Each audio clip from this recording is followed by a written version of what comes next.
सभी को मेरी तरफ से सुप्रभात। आज हम लोग क्लास 10 का वाणिज्य विषय का अध्ययन करेंगे। आज हम लोग का अध्याय है विनिमय साध्य प्रलेख, जिसे हम लोग इंग्लिश में नेगोटिएबल इंस्ट्रूमेंट कहते हैं। आज इस अध्याय में हम लोग चेक का अध्ययन करेंगे। आइए सबसे पहले हम लोग ये जाने कि चेक का अर्थ क्या होता है। साधारण शब्दों में चेक एक प्रकार का लिखित एवं शर्त रहित आज्ञा पत्र। चेक जो है एक प्रकार का लिखित और शर्त रहित आज्ञा पत्र होता है, जिसे रुपया जमा करने वाला अपने बैंक के नाम में लिखता है। जो व्यक्ति बैंक के खाता धारक होते हैं, जो रुपया जमा करते हैं, वो बैंक के नाम में चेक लिखते हैं। इससे बैंक को आदेश रहता है कि वह चेक में लिखित धनराशि का भुगतान उसमें उल्लेखित व्यक्ति को या उसके आदेशानुसार किसी अन्य व्यक्ति को या चेक के वाहक को कर दे। रुपया जमा करने वाला चेक बैंक के नाम में लिखता है और बैंक को यह आदेश देता है कि चेक में जो लिखित धनराशि है उसका भुगतान उस चेक में उल्लेखित व्यक्ति को कर दे। चेक को धनादेश भी कहा जाता है। जब इसके अर्थ को हम लोग देखते हैं तो हमें यह पाते हैं कि चेक एक लिखित और शर्त रहित आज्ञा पत्र है। दूसरा, रुपया जमा करने वाला अपने बैंक के नाम में लिखता है और चेक में जो धन राशि का उल्लेख होता है, आदेश देने वाला बैंक को या अनुरोध करता है या आदेश देता है क्या चेक में उल्लेखित व्यक्ति को उस धन का भुगतान कर दे। चेक को हम लोग धनादेश भी कहते हैं। इसके अर्थ पर जब हम लोग प्रकाश डालते हैं तो हम लोग पाते हैं कि इसमें 3 पक्ष प्राप्त होता है। पहला पक्ष कौन प्राप्त होता है? भुगतान का आदेश देने वाला। जो भुगतान का आदेश देता है वो पहला पक्ष होता है, जिसे हम लोग आहर्ता कहते हैं। दूसरा पक्ष प्राप्त होता है जिसको आदेश दिया जाता है, जिसको हम लोग आदेश देते हैं, वो दूसरा पक्ष होता है। किसे आदेश देते हैं? तो बैंक को। तीसरा पक्ष जो भुगतान प्राप्त करता है, जो बैंक में जाके भुगतान प्राप्त करता है, वो कौन होता है? चेक धारक। इस प्रकार हम लोग चेक के अर्थ को भली भांति समझ गए होंगे। अभी हम लोग चेक के अर्थ का अध्ययन किए। आइए अब हम लोग अध्ययन करते हैं चेक की परिभाषा।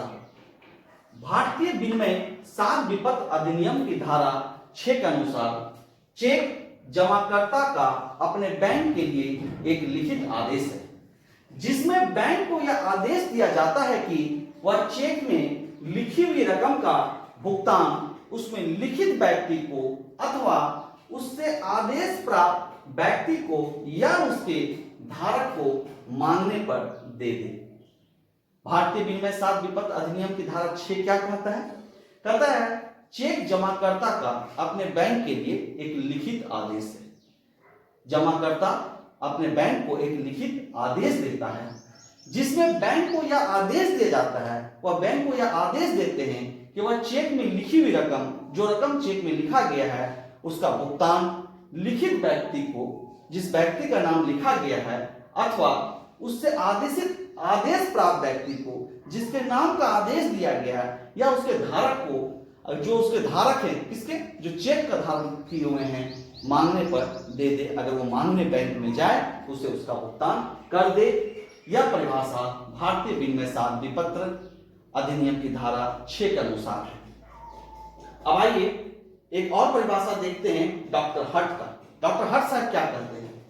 एक चेक लेखक द्वारा हस्ताक्षरित बैंक के नाम शर्त रहित एक ऐसा लिखित आदेश होता है जिसमें लेखक निर्दिष्ट व्यक्ति को उसके द्वारा अधिष्ट व्यक्ति से अथवा वाहक को मांग करने पर एक निर्दिष्ट राशि का भुगतान करने का आदेश देता है और इसमें उक्त राशि के भुगतान के अतिरिक्त अन्य किसी कार्य को करने का आदेश नहीं देता।